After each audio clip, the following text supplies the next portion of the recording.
Assalamualaikum warahmatullahi wabarakatuh. Hello, my name is Zhafirah Nurhabibah. I'm from Italian group on cross-cultural understanding class. In this video, I would like to show you guys about the general issue that people may know. I chose the easiest topic to talk in this video, so we all can get the point easily. Talking about the easiest issue, every country has its own culture, right? It can be seen from the tourist attractions and typical food of each country.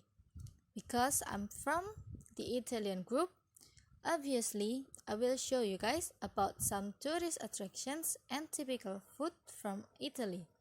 I hope that you guys can enjoy this video till the end. Let's check this out. Place to go. Colosseum. Colosseum is the first tourist place to go.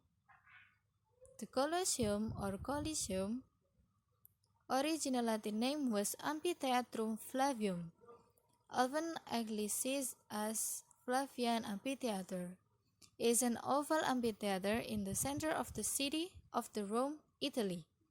The building was constructed by emperors of the Flavian dynasty following the reign of Nero. The huge amphitheater is the largest of its kind ever built by the Roman Empire and has remained a model for sports facilities right up to modern times. Built as a venue for public spectacles and shows, it had a wooden floor that was 83 by 48 meters.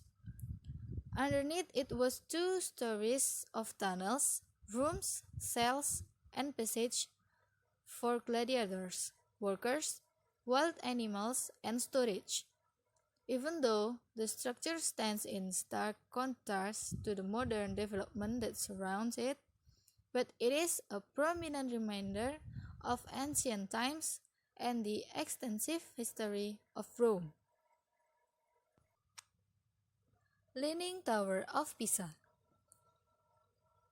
The Leaning Tower of Pisa is actually just one of many attractions in the city of Pisa, but its fame, gained from its flow, known worldwide for its nearly 4-degree lean.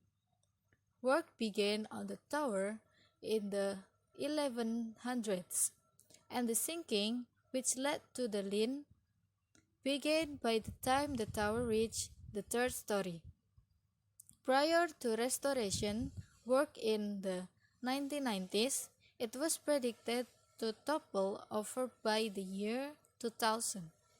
Today, visitors can climb up the stairs of the tower for a fabulous view over the city.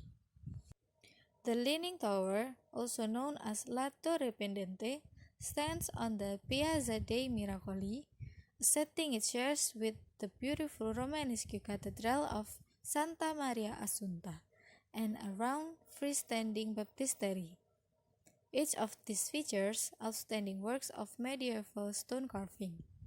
The height of the tower is 55.86 meters or 183.27 feet from the ground on the low side and 56.67 meters or 185.93 feet on the high side.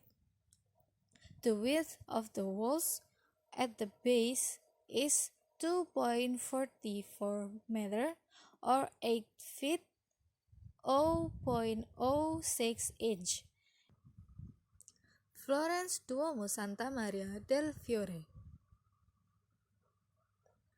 Regarded as one of the finest cathedrals in the world, the Duomo Santa Maria del Fiore, or the Cathedral of Santa Maria del Fiore, dominates the Florence skyline. The cathedral was built between the 13th and 15th centuries, with the most famous piece being the extraordinary dome completed by Filippo Brunelleschi in 1434. The cathedral's bell tower stands close beside the cathedrals in Piazza del Duomo, covered in the same patterned marble typical of Tuscan Romanesque architecture. Designed by Giotto, the campanile stands 82 meters tall and can be climbed. Its 414 steps lead up to a viewing platform with fantastic views of the city. Opposite the Duomo is a magnificent baptistery famed for its bronze paneled doors. Food to eat. Pizza. Though the slab of flat bread served with oil and spices was around long before the unification Italy, there is perhaps no dish that is as common or as representative of the country as the humble pizza. Easy, cheap, and filling. Pizza has long been a common snack or meal, especially in Naples, where tomato sauce was first added. When the Italian Queen Margherita came through the bustling city on a tour of her kingdom in 1889, she asked to try this dish that she saw so many of her subjects eating. A local entrepreneur served her the now legendary combination of tomato sauce, mozzarella, and basil, creating, or more likely branding, the Margherita pizza. Whether by coincidence or design, the Margherita also displays the color of the Italian flag. There are essentially two types of pizza to choose from in Italy. The first is Neapolitan style pizza that has a thick, fluffy crust. It tends to be a little smaller in diameter because the dough hasn't been rolled out as far and it's more filling.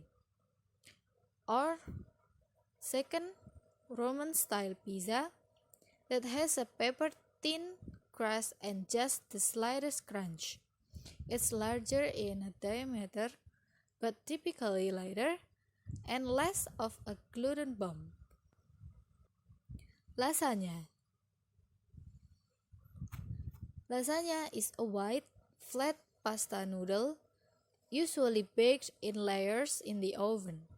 Like most Italian dishes, its origins are hotly contested, but we can at least say that its stronghold is in the region of Emilia-Romagna, where it transformed from a poor man's food to a rich meal filled with the ragu or meat sauce.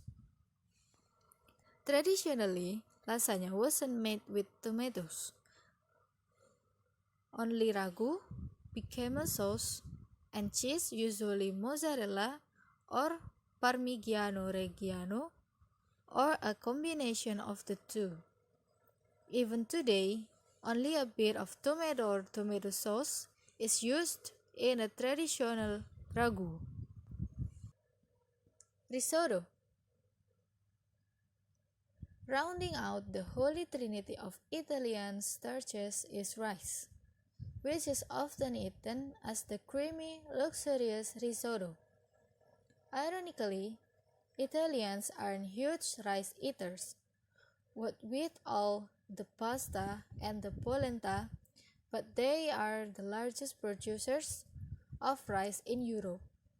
Northern Italy, especially Lombardy and Piedmont, are its rice bowl. It's fitting then that the arborio and carnaroli varieties grown in the vast rice paddies of these regions are turned into one of Italy's most iconic dishes by being mixed with stock and stirred until they form a velvety semi-soup that perfectly conveys the flavors of anything cooked with it. The most famous type of risotto is probably the saffron-infused risotto alla Milanese. which was invented. Other classic versions of the dishes include risotto al nero di seppia with cuttlefish and egg, and risi ABC with pancetta and peas, both of which hail from Venice. There it is, some of the most must-visit tourist attractions and the most famous Italian typical food that must be tried when on vacation there. Maybe some of the foods that mentioned in the video we can get in Indonesia, but most likely it tastes different from the original because it may have been adjusted to the taste of people's tongues here. Thank you for watching and goodbye. Wassalamualaikum warahmatullahi wabarakatuh.